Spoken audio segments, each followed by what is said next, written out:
Tabletop Tim here, thanking Hedwig and Carlo for their continued support.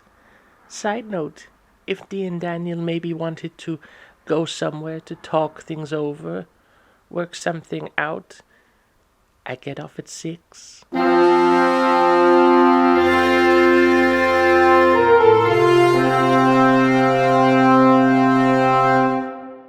Hello and welcome to the Probably Bad Podcast, a podcast which is definitely bad. I'm Pencil. I'm Paper, and that was weirdly upbeat. Today's Probably Bad RPG idea is determine how dark the tone of your game is by how dark it is outside when you start playing. So the thing I like about this is that in most cases it will fit kind of like, your traditional sort of narrative beat of everything starts off reasonably lighthearted and then gets darker and tenser as things go on. But then when it doesn't fit that, it becomes incredibly ridiculous. Like you start off playing at midnight and it just immediately begins with your character getting like stabbed in the guts, but it's summer, so 2 hours later, you're all fine. Like it's almost doing like a reverse 10 candles. Yeah, like 10 candles, but you light another candle repeatedly, and every time you do, the monsters are revealed more and more to be adorable anime-esque mascots. It's Actually, I like do. Scooby Doo, it's like, Mm, oh, you're running from the monsters, it's gonna get you, and then your mum comes in and turns the light on, and oh, it's Old Man Jenkins. Okay, so it's not just how dark it is outside, it's how dark it is just in general in the room. So, like, if you want to do a Well, I 10. figure we've already deviated from the idea because it specifies when you Oh, start. yes, it does. Oh, So well. why not just go the whole hog? Yeah, you start the game. Like, every time you want to do an emotional or serious scene, you have to go and turn the light off. I mean, I feel like there are probably people who already do that. Mm. Also, I like the idea of, like, so, you have, like, you get RP role players who just refuse to take the game seriously and keep goofing around, like, no matter what's going on. Mhm. It's just you got the dark room and everyone's dark, and they're just there with like a torch flashlight held under their face, like they're telling a old spooky story around a campfire. And the only way to get them to stop goofing around is to wrestle the flashlight off them. And conversely, if one of your players is being way too grimdark, like trying to be the one murder hobo in the group, you just put a spotlight on them and everyone stares at them as they're illuminated until they stop it. Like, I have a flashlight, and if I shined a flashlight at you, your character has to do a goof regardless of tone. I'm trying to work out how you could quickly, like, remove light from someone to make them have to do something dark, and all I can think is throw a blanket on them. Yeah, you've got the drama blanket, and whenever, like, your character's, like, mortal enemy is returned and there's going to be a serious scene with them, you throw the drama blanket over the player. Like, so Do if you you're just. then obtain a series of blankets of different thicknesses, Yes. depending on how dark you want the scene to be? So, at the start of like a horror game, and because obviously a horror game can encompass a lot of things from campy Dracula to horrible torture. Mhm. So, at the start of the game, the GM sits there and all of the players just team up to put a blanket over their GM, and the thickness of blanket determines how dark they want their horror game to be. I mean, there's worse ways of communicating that. Yeah, like it's. Yeah, you've just got the tone blanket. It's like the X card, except instead of holding up the X card, you throw a blanket over your GM so they stop talking. Like a parrot. Yeah. Your GM is in a little cage, and when, like, you had enough RPG, you just put a blanket over the cage. Now just considering how useful a dimmer switch would be. Oh, yeah, that might be more useful than our elaborate scheme of dozens of blankets and cages. Oh no, I like the blankets because, that you don't see a lot of dimmer switches. Hmm. But if you do have one and the game's getting too dark, you can just go and like crank it up. Hmm. And the DM's immediately like, and then everyone turns into kittens. Like, what happens if the lights malfunction and it's just flickering on and off? Everyone turns into kittens, but the kittens have knives, but the knives produce chocolate, but the chocolate is poisoned, and it just continues like that. And if you have a power cut, rocks fall, everyone dies. Yeah, quick, I mean, it somebody, makes perfect sense to me. yeah, somebody go fix the fuse box before my character gets eaten by a Tarask. The room is only illuminated by a single candle, above which is a rope that your characters are dangling from. This is now going into that. Yeah, the amount of lighting in the room is the amount of lighting in the game. Which is also a great way to explore caves and stuff. You should implement that. I like that. So, like, if it's pitch black, then I don't know. Do you give people like night vision goggles to simulate dark vision? Yeah, everyone has dark vision, gets to wear night vision goggles, and everyone else just has to stumble into things and break their shins. I feel like that's also a fun way to demonstrate to your players, like, no, you can't immediately go from pitch darkness to bright daylight, Hmm. and your dark vision means it's fine. Your dark vision means you're going to be blinded for a moment. Yeah, like the way you do that is if a player says that, you just immediately shine a powerful flashlight in their face.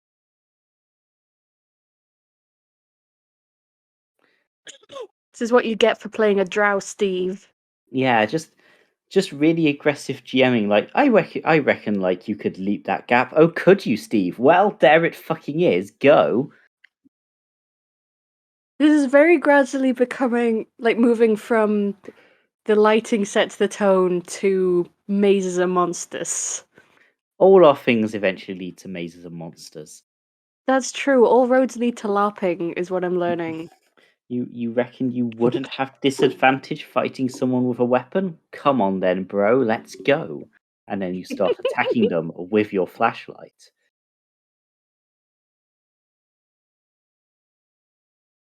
But yes, I think, yeah, going back to the idea as opposed to fighting Steve, because I need to do that less often.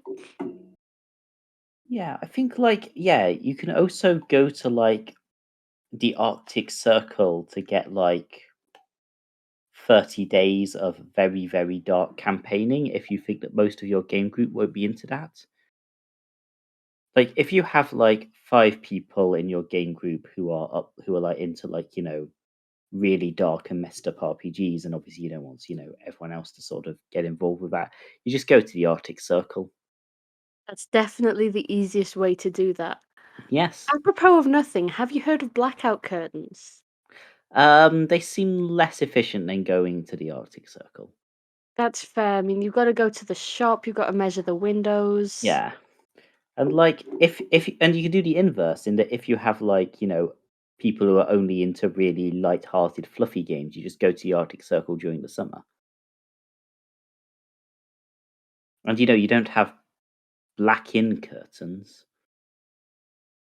If only there was some sort of artificial illumination you could have in your house. Alas, you know, technology hasn't advanced that far. The only thing that's been invented is a plane that will take you to the Arctic Circle. No one has ever invented any other technology. I do think, though, just the idea as written is quite fun. Hmm. Like, firmly, the light level when you start sets the tone, I think is quite fun, because Yeah. if you're starting a game in the middle of the day, you're just gonna be in more of a light and fluffy mood than if you're starting a game at, like, 9 Yeah. PM. Like it also sort of, if the game's been delayed an hour, everyone's like frustration over the game being delayed means that the game will now be darker as a game. Which, Yeah, it makes too much sense, mm, and that's why it's a bad RPG yeah. idea. And like, if you break into your GM's house at midnight and demand they run a game for you, the game will probably be quite bleak and may involve fighting your GM, which would make sense as it's being done at midnight. Yeah.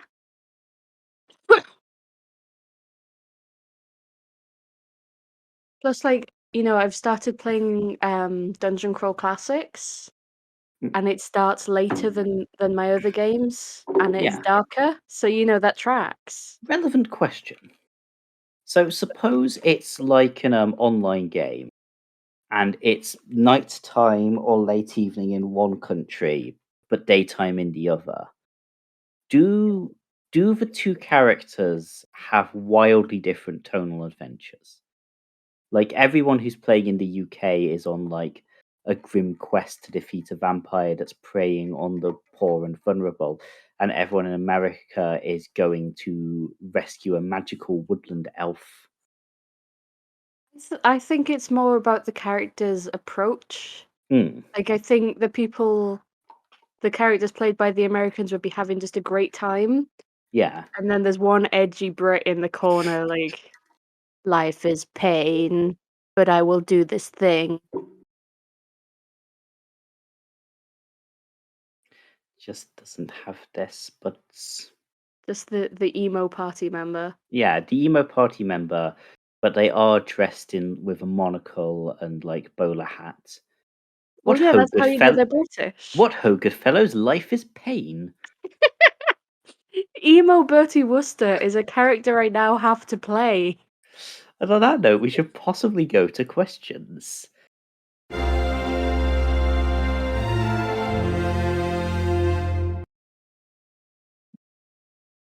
Hi, I'm Hazel, and I present the Bread and Thread podcast with Liz, also known as Paper from Probably Bad. Bread and Thread is a podcast about food history and domestic history and generally social history. We delve into a lot of different things.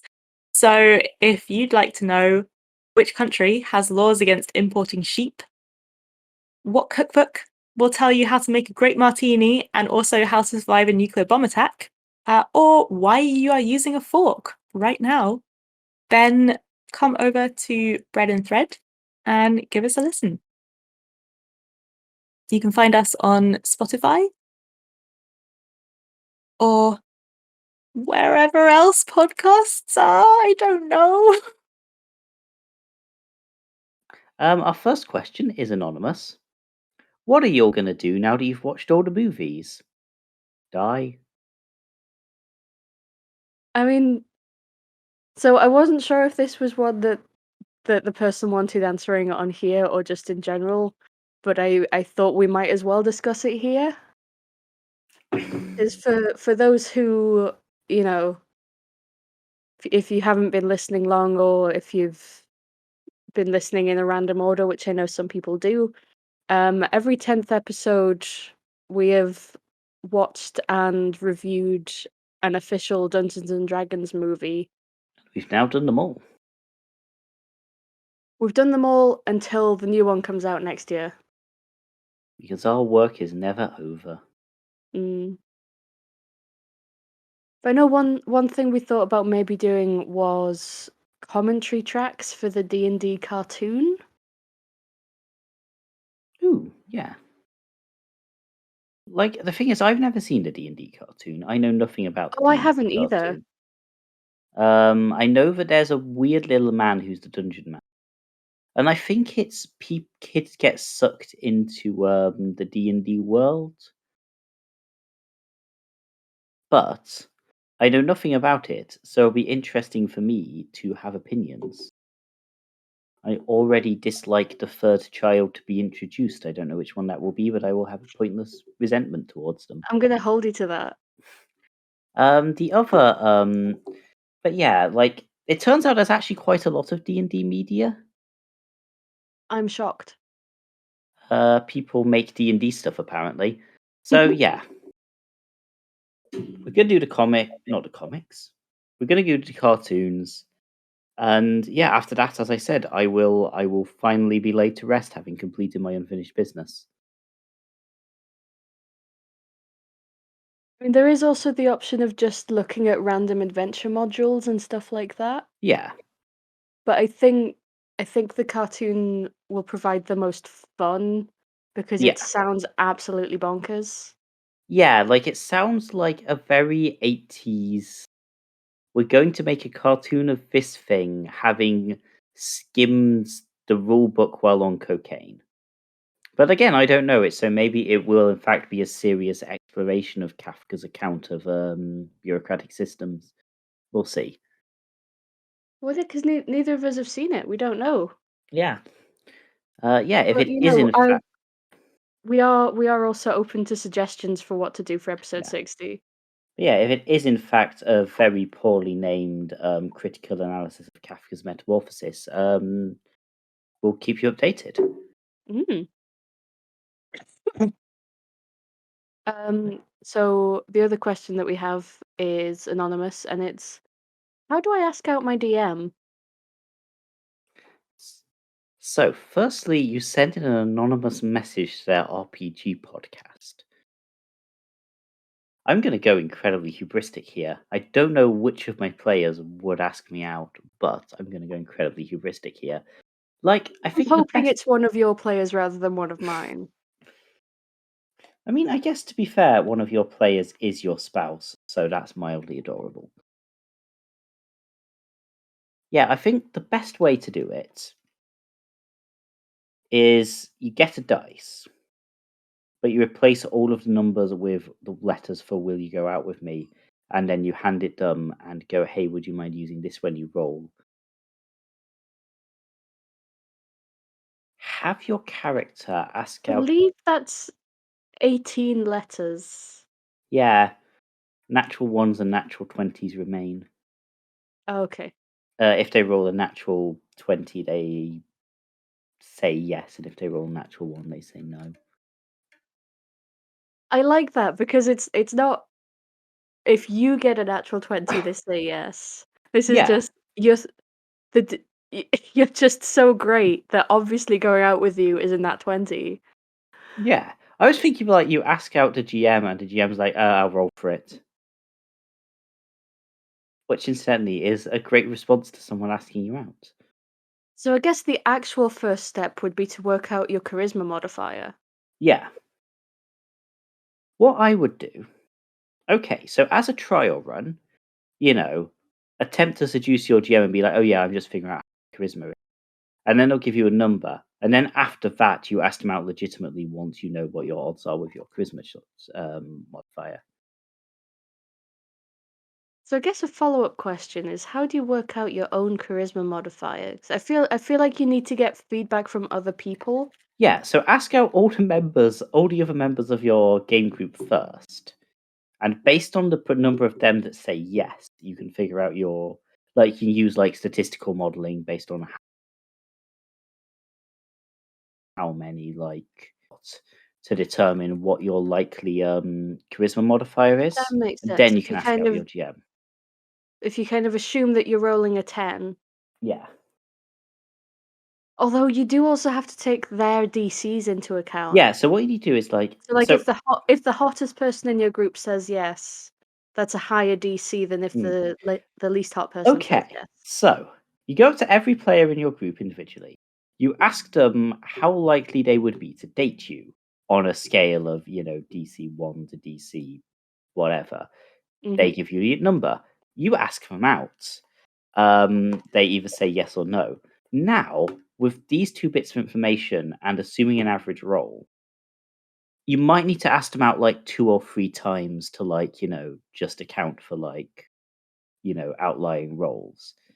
And Oh yeah, I mean then it's not real science unless you do it multiple times. you'll have a good guess at your charisma modifier, and you'll have a good guess at the average DC of your game group in terms of being asked out. And then you ask out your DM, and then you hand them the dice so they can roll to see if they say yes. It's convoluted, but it's also kind of adorable. So Hmm. I'm into it.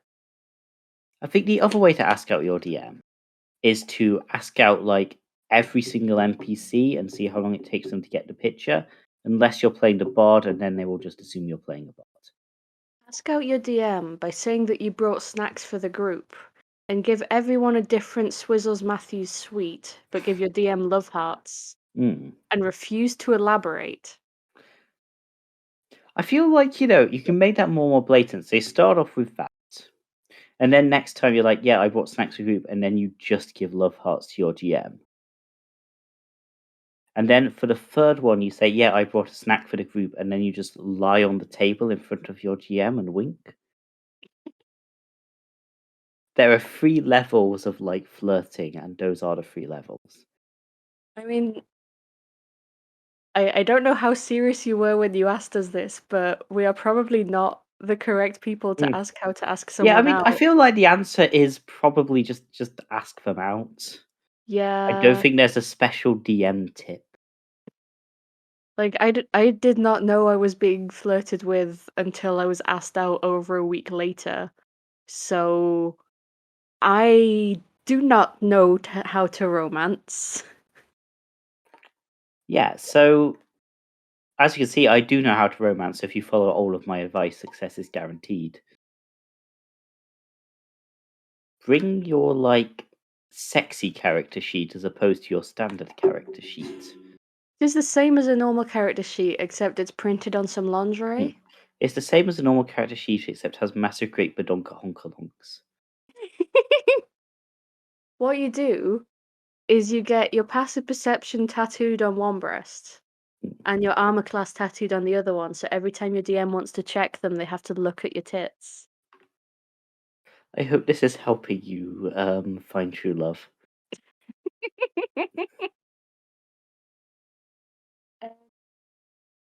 Yeah, so that was a little bit short this week, but I hope you enjoyed the podcast. If It you was a want little more bit podcasts, short, but we did have to stop before we made any more flirting ideas. yeah. If you want more podcast or some homebrews or just to hang out with us on Discord, we have a Patreon, patreon.com/probablybadrpgideas. And we also have an email, theprobablybadpodcast@gmail.com. If you want to hang out with us just very, very briefly instead. Like, there's a wide spectrum of hanging out with us you can do, and by wide I mean 2 options. I mean, I guess there is the third option of, find out where we play and then go there. But I would rather you didn't do that. And I'm not This is saying it's a good idea, I'm saying it's technically an option. This is a third method of asking your GM out, which is they're not your GM, but you have shown up at their game night in a disguise. And then you whip off the disguise and say, "It's me! Go out with me!" And then stand there awkwardly while they try and work out where they know you from. Yeah, like, I do enjoy whipping off a disguise to reveal it's me, someone you've never heard of. I think more. Yes, the podcast is over. Yeah, so don't stalk your DM and remember And to have a remember to have a probably bad probably day. bad day.